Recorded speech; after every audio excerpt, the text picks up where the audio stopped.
नमस्कार दोस्तों, स्वागत है आपका हमारे चैनल पर फिर से एक बार नई कहानी के साथ।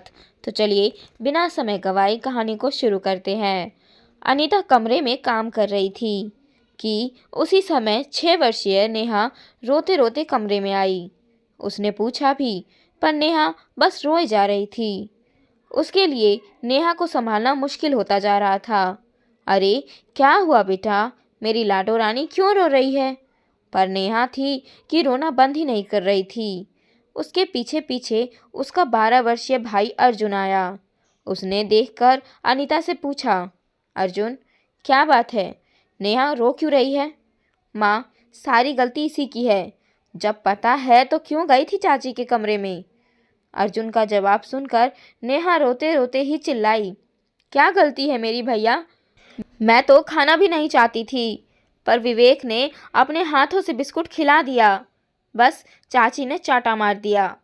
नेहा की बात सुन अर्जुन अनीता की तरफ देखने लगा।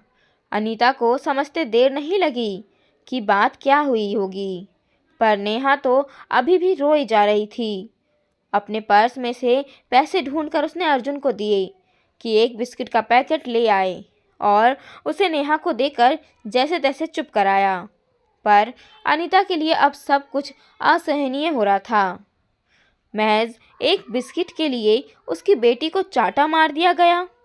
चलिए पहले आपको मिलवाती हूँ अनीता से। अनीता संयुक्त परिवार की बड़ी बहू थी, जहाँ ससुर जी महेश, सास पुष्पा, अनीता और उसके पति विशाल, देवर सुनील और देवरानी रेखा रहते थे। दोनों के दो दो बच्चे थे, अर्जुन और नेहा, विवेक और आयुष। एक ननद भी थी जिसकी शादी हो चुकी थी।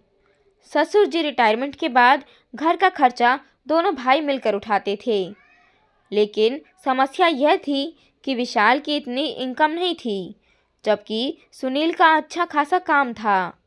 विशाल की मदद के लिए अनीता भी अपनी तरफ से कोशिश करती थी, पर ज़्यादा पढ़ी लिखी ना होने के कारण वह साड़ी फॉल पीको का काम कर देती थी। बावजूद इसके खर्चे पूरे नहीं होते थे, क्योंकि एक्स्ट्रा खर्चा जैसे माता पिता की दवाइयाँ, ननद के ससुराल में होने वाले कार्यक्रमों में खर्चा, मेहमानों की आवभगत आदि विशाल और अनीता को देखने पड़ते थे। रेखा के तेज स्वभाव के कारण सुनील तो इन खर्चों से साफ साफ बच जाता।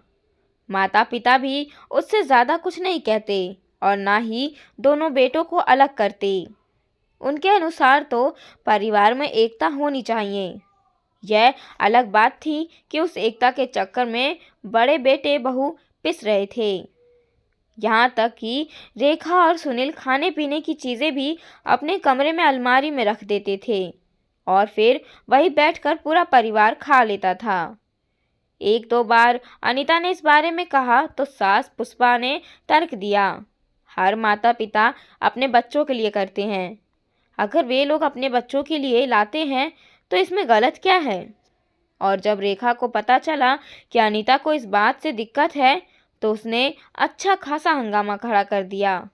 घर की शांति बनाए रखने के लिए विशाल ने अनीता को ही चुप रहने के लिए कह दिया, लेकिन आज की घटना के बाद अनीता ने फैसला कर लिया था कि उसे क्या करना है।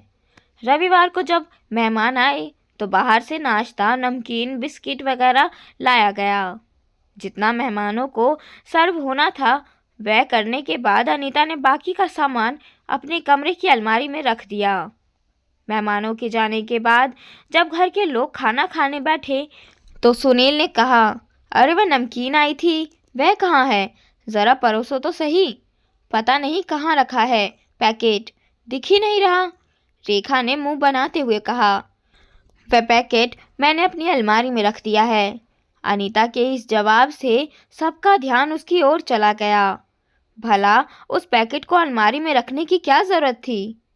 खाने के लिए लाया गया था, सबको सर्व करो, विशाल ने कहा। नहीं, वह अलमारी में ही रहेगा। जब मेरे बच्चों को ज़रूरत होगी मैं उन्हें खाने के लिए दे दूंगी। बहू, ये क्या तरीका है? तुम बड़ी बहू होकर कैसे स्वार्थ भरी बातें कर रही हो? सास पुष्पा ने नाराज़गी जताई। माफ़ करना माँ जी, पर यह सब बातें मैंने इसी घर के लोगों से सीखी है। ये कैसी बातें कर रही हो तुम?